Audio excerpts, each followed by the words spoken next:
Well, Duke, the decision to designate these cartels as foreign terrorist organizations, or FTOs, it paints a clear picture of how deeply their operations have dug into the US national security framework. We're looking at groups that, don't just stop at trafficking drugs like fentanyl or meth. Oh no, they're tied to human smuggling, arms trafficking, and violent crimes. It's like battling multiple enemies under one roof. Right, it's a whole ops theater. Kinda seems like these cartels are structured more like insurgent groups, and slapping that FTO label on them shifts the game. I mean, this isn't just a law enforcement issue anymore, it's a national security priority. True, but that label, national security priority, it comes with its own burden. The sanctions, yes, they freeze assets, stop cartels from accessing their financial networks, and block US businesses from interacting with them. But the real effectiveness of these sanctions, well, that's a question, my brother. Many of these organizations operate in decentralized networks.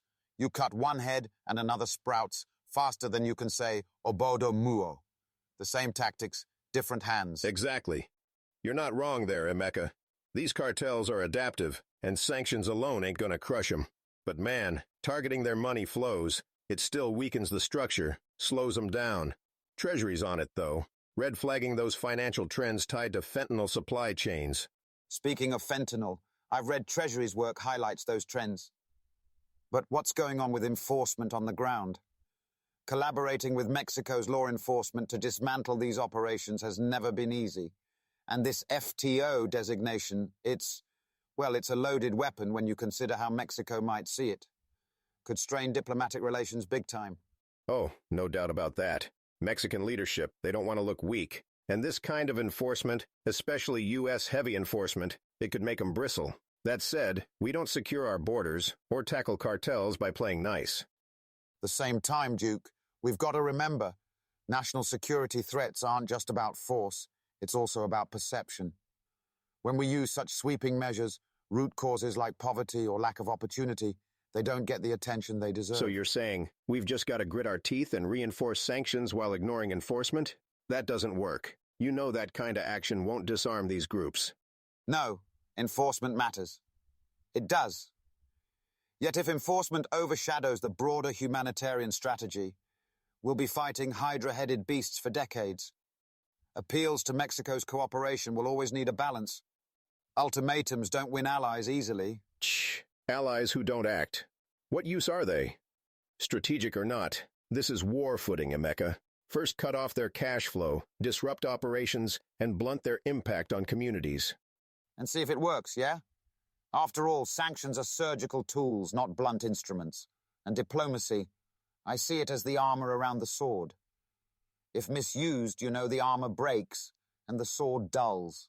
Sure, but if those cartels are shipping in fentanyl right now, destroying American families, you tell me how diplomacy helps a kid who just OD'd. Point taken, Duke. Still, actions without foresight can destabilize more than they stabilize. History has shown us this. Right now, what we're staring at is a war-old crisis that's as much internal as it is external. Emeka, I can't just stand by. Fentanyl's become the tip of the spear for these cartels. It's cheap, easy to smuggle, and seriously, far deadlier than most people even comprehend. 1 kilo, just one, can spike thousands of deadly doses. This isn't a slow burn. It's a powder keg exploding in our communities. And its infiltration into communities, Duke. It's no longer just an urban crisis. Appalachia, for instance, has been hit like a tsunami. These small towns, where resources are already stretched thin, they're crumbling, my brother. Overdose rates there? Off the charts. Yeah, but don't think cities are faring any better. Hit the streets of Baltimore or Atlanta, you'll see fentanyl's grip just as bad, maybe worse. But out there in Appalachia, they ain't got the infrastructure to fight back. It's like sending infantry into battle without ammo. Ammo or no ammo, Duke, this poison is everywhere. Treasury's advisories, they've honed in on the financial side. Pinpoint red flags, trends in accounts linked to fentanyl trades. But tell me, how much ground can these measures really cover? And how fast? Depends on how precise they get. Think about it. Cartels don't park their money in one place. They filter it, spread it thin, so following the paper trail takes time. But these Treasury guys, They're sharp, got tools that might as well be spy equipment. Precision tools, yes. But it's not just a game of fine-tuning. Cartels adapt rapidly. Take La Nueva Familia Michoacana.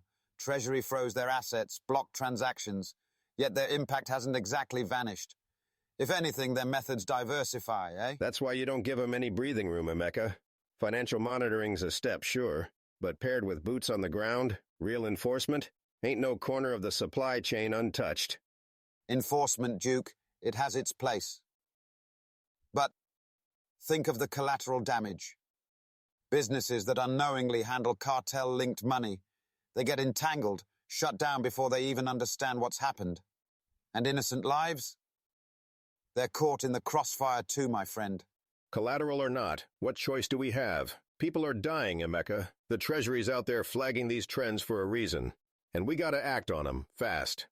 Acting fast, Duke, doesn't mean acting blindly. The Appalachia versus urban example.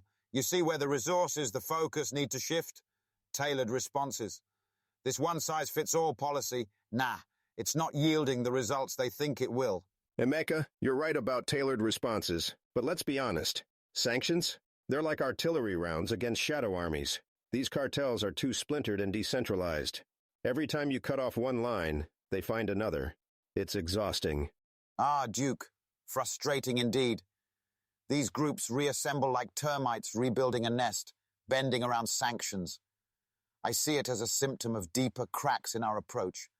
We're not addressing the foundation, poverty, systemic failures. These are the roots. Sure, you could throw that in, but are we supposed to wait decades to fix socio-economic crises while cartels wreck lives in the now? That's a no-go. Sanctions hurt them where it counts. Money. Hurt them? Certainly. But they also hurt legitimate businesses, innocent bystanders linked inadvertently. In border regions, you'll find small traders or even households caught in these financial nets. Lives destabilized further, my brother. Collateral damage. Comes with the territory, Emeka. You secure the ops zone first, clean up after. Otherwise, you're just letting them keep pushing their poison across the border. That sounds like a strategy without sight. Truth is, Duke, short-term enforcement won't solve long-term decay. Programs that reduce dependency on cartels, community investments, education, these work as antidotes to desperation. And in the meantime, fentanyl kills more Americans each year than wars we've fought in decades. It's not a problem to workshop while the body count climbs. Agreed. The urgency is real. Still, let's not forget. Blindly ramping up sanctions risks alienating allies, particularly when we lean heavy on enforcement without balanced diplomacy. Diplomacy. Another layer to complicate things. You can't negotiate with criminals, Emeka. What message does that send? This is war footing, no half measures. I hear you, my friend. But war footing without addressing humanity lacks wisdom. Consider this. No matter how sharp the sword, if it strikes on fragile ground, cracks spread far and wide. National security, it's tied to stability at every level. Stability's a pipe dream when communities drown in addiction. Sanctions might crack a few eggs to disrupt the system, but that disruption buys time, Emeka. Time to figure out the bigger answers. Time, Duke, is both a gift and a weapon. Let's use it wisely. Balancing enforcement with prevention, sanctions with solutions. Anything less, and we'll still be here discussing this crisis years down the line. Guess that's the mission, then. Eyes on the battlefield, but not forgetting what's off the horizon. All for now, yeah? Yes. And on that note, we close today's chapter. A hard topic, but you know, these conversations, they're where solutions begin.